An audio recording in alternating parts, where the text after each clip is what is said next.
கர்த்தருடைய பரிசுத்த நாமம் மையப்படுவதாக. 13/7/2026 திங்கட்கிழமை, புதிய நாள், புதிய கால வேளைக்காய் கர்த்தர் நன்றியோடு துதிக்கிறேன், ஸ்தோத்திரிக்கிறேன். இந்த நாளுக்கான கர்த்தருடைய வார்த்தை பிலிப்பியர் 2:5 கிறிஸ்து இயேசுவிலிருந்த சிந்தையே உங்களிலும் இருக்க கடவது. In your relationships with one another, have the same mindset as Christ Jesus. இயேசுவிலிருந்த சிந்தை என்கிறதான தலைப்பில் ஆண்டோடைய வார்த்தையை ஒரு சில நிமிடங்கள் மாத்திரம் சிந்தித்து இந்த நாளையும் நம்மையும் கர்த்தருடைய கரத்திலே நாம் ஒப்பு கொடுப்போம்.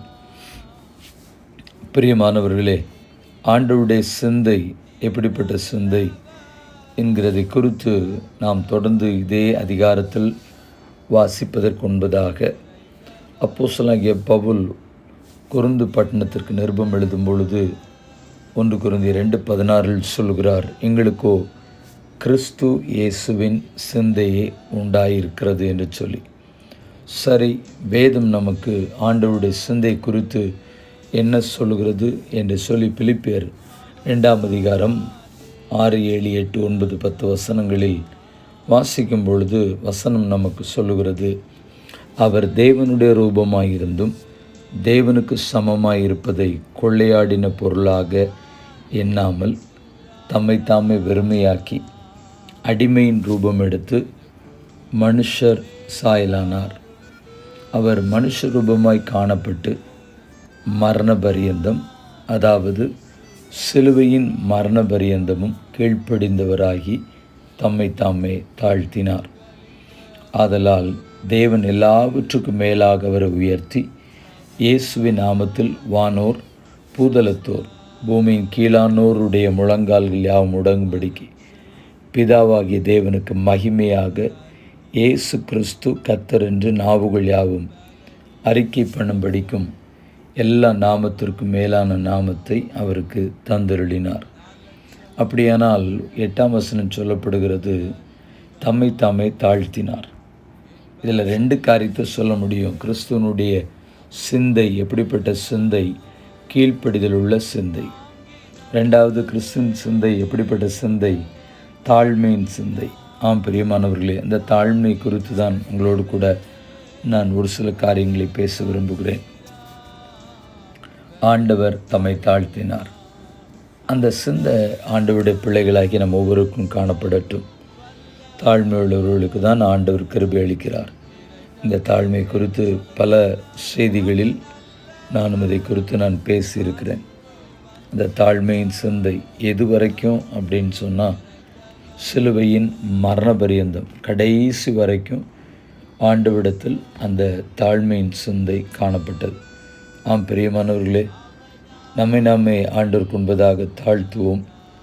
மனிதர்களுக்கு முன்பதாகவும் தாழ்மையோடு கூட நடந்து கொள்வோம். அந்த தாழ்மையானது நம்முடைய பேச்சிலே மாத்திரமல்ல, நம்முடைய செயல்பாடுகளிலும் காண்பிப்போம். கிறிஸ்துவை மற்றவர்களுக்கு பிரதிபலிப்போம். கண்களை மூடி நாம் ஜெபிப்போம். பரிசுத்தமுள்ள தேவனே, இந்த ஆசீர்வதிக்கப்பட்டதான புதிய நாளுக்காக நன்றி.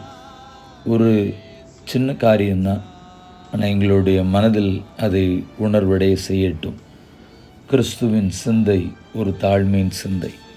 அந்த தாழ்மையின் சிந்தை எங்களுடைய பேச்சில், எங்களுடைய நடத்தையில், சுபாவத்தில், செயல்களில் எல்லாவற்றிலேயும் கிறிஸ்துவின் சிந்தையை பிரதிபலிக்க, அந்த தாழ்மையின் குணத்திலே நாங்கள் வாழ்ந்து காண்பிக்க எங்களை நாங்கள் தத்தம் செய்கிறோம்.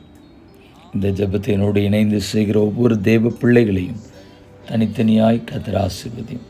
பிதா, குமாரன், பரிசுத்தாவின் நாமத்தினாலே எங்களை தாழ்த்தி உம்முடைய கரங்களிலே எடுக்கிறோம். எங்கள் பரிசுத்தமுள்ள நல்ல தேவனே, ஆமேன், ஆமேன். வாழ்த்துக்களுடன் ஜெபங்களுடன் பாஸ்டர் ஜெபதாஸ். வாட்ஸ்அப் 9345353730. நேற்று கேள்வியும் பதிலும். நீ எனக்கு நன்மை செய்தாய், நானோ உனக்கு தீமை செய்தேன். யார் யாரிடத்தில் சொன்னது? சவுல் தாவீதிடம் சொன்னது. 1 சாமுவேல் 24:17. இந்த நாளுக்கான கேள்வி, மனுஷனை நீர் ஒரு பொருட்டாக எண்ணுகிறதற்கும் அவன் மேல் சிந்தை வைக்கிறதற்கும் அவன் ஏமாத்திரம். யார் யாரிடத்தில் சொன்னது? மீண்டும் வார்த்தைகளுடன் ஜெபங்களுடன் நாளை தினத்தில் உங்களை சந்திக்கிறேன். கிருபை உங்களோடு கூட இருப்பதாக. ஆமென்.